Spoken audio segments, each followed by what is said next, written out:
Hey everybody, this is Alex Merced from alexmercedcoder.com, and in this video what I want to do is show you how to use different ways of organizing your routes in Express. Okay, oftentimes when you first learn Express, what you do is you just write all your routes, and this works pretty well.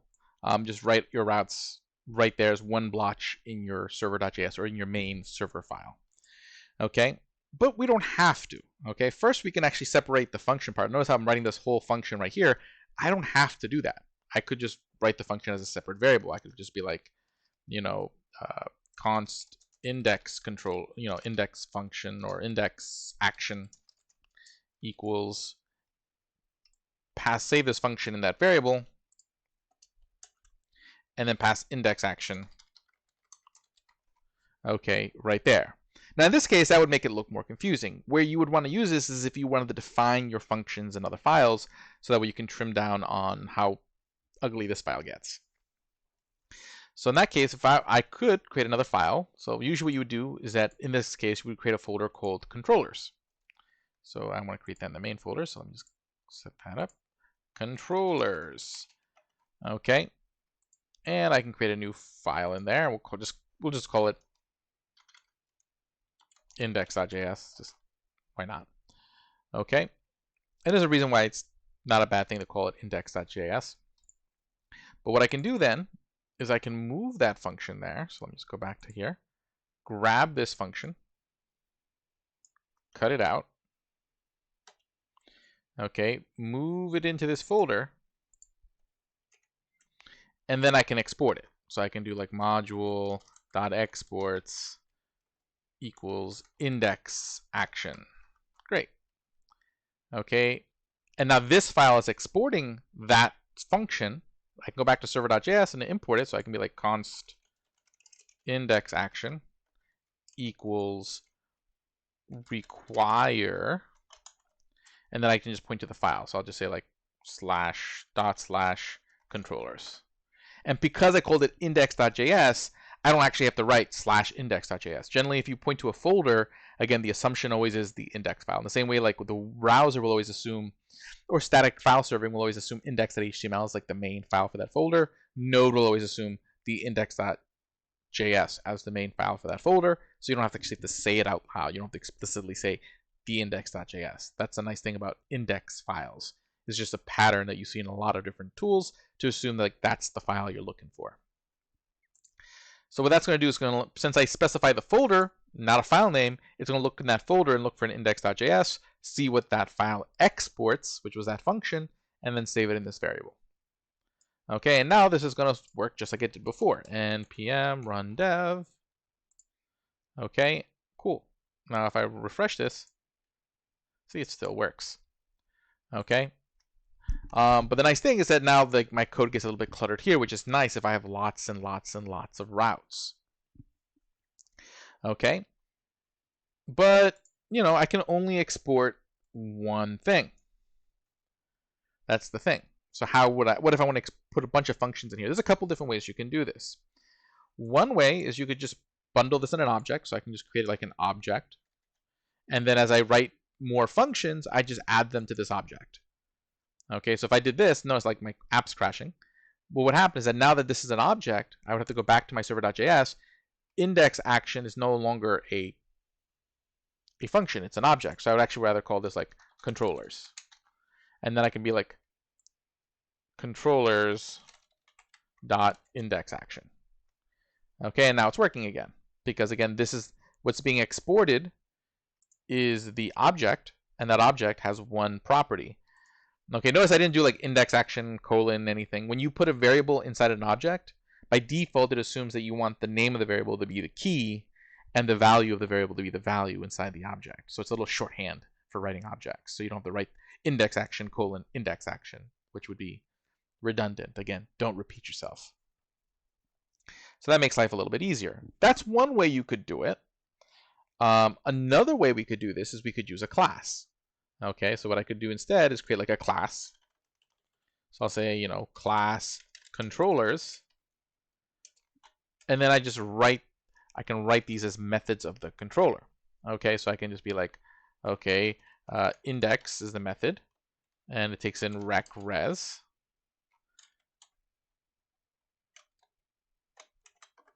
And then I'll copy the stuff that happens in the function. And then there we go. Cool. So now I'm going to, instead of exporting an object, I'll just export the class, controllers. Okay. So now I've exported the class. And now in server.js, all I would do is I'm going to now, import this. Let me just use the same name. You don't have to use the same name, but it just is easier to think through. And then what I would do is I would just create a new instance of the class. So I would say console lowercase controllers, because it's an instance, equals new controllers. And now I can do controllers.index, because that was the name of the method. Okay, and see now everything's working again. And if I refresh the page, it should still just do the same thing. And it does. Okay, so you can do that. And that's one way you can sort of bundle lots of different functions in there. You can create multiple controllers, bundle them in different routes. At the same time, you can even categorize different routes. So like if you want to have like a bunch of different routes for like a particular URL, so that way you don't have to what you can do is you can put them in the groups, so that way you're not having, because what happens is that if you just put them all here with the app.get, app.get, app.post, every time you're making a request, you're going through every single route until it hits a response. Which, as you have more and more routes, it's looking through more and more. It can cause like slowdown. So as you get more and more routes, like you're like going like 10 plus routes, you may want to like bundle them into like unified routes. So how would I do that? You would use something called a router. So I could do like, I would say, let's say I want to have like a cheese router. Okay, const cheese router. And we would just say express.router. And now I have a cheese router. Okay, and then what I would do is I would register it as middleware. App.use. Okay, and then anytime a URL starts with /cheese, I want you to use the cheese router. And going forward, when I write routes, if it's going to start with /cheese, instead of writing /cheese again, I could just do cheese router dot get and say /example. And then again, I'll write another controller, but I'll use the class just to kind of show how we can keep just using this class. So I'll add this, and we'll just call this example as a function, rec res.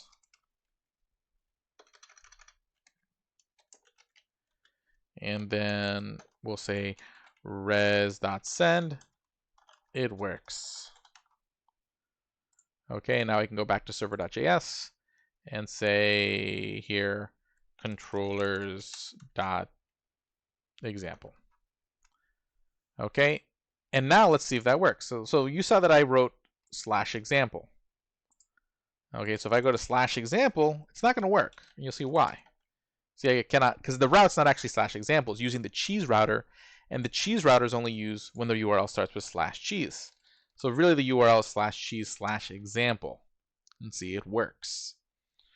Okay, so basically if I wanted to create a whole bunch of routes that are behind the name /cheese, I could create a router for that group of routes and then use that router over and over again. And that allows me to just sort of like help group my routes. Okay, and then I can just, the ones that belong under /cheese get created through the cheese router. The ones that are like /bread are I can make a bread router, make lots of routers to group up my routes. And if I want to go a step further, I can make an actual separate controller class for each group of routes. So that way all the functions for that set of routes is in its own controller class. And you can help organize your code that way. Again, this level of code organization becomes more and more important as your app gets bigger. Like when you have a small app and you're talking about like, 10 or less routes, you can probably just do it all in one file. Okay, and you'll be fine. You're not talking about a huge code base. But as the individual routes as the number of routes get bigger and the things that those routes do get more complicated, then it's going to really pay off to organize and break up your code into multiple files, so that way, it doesn't get, you're not spending a lot of time looking through one file, which just has too much going on. You have your files organized in a way that okay, all your controllers are in the controllers file, all your views are in the views folder. Okay, when you start working with like data and databases, all your models are in the models folder. Okay, and that's called MVC. and it's just a way of organizing your code, so that way you know where to look for stuff. And then other people who work on your code, they know where to look for stuff. They're not having to ask you, like, where did you do this? Where did you do that? Because everything's organized in a way that you do things in a consistent way as you add things to your code base. So hopefully you guys that was useful and helpful. Again, like using classes isn't as important in JavaScript as it is in other languages. But bottom line is, like, all that matters is that you can move those functions into another file. You can even move the routers into another file.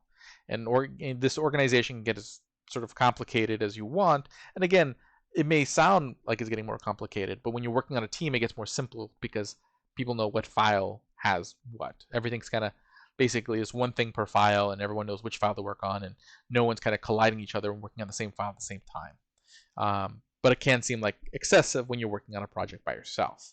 But trust me, you get used to it, and actually you prefer it over time because it's just nice to see things broken up and broken down and not having to scroll through huge, like, multi-100 line files.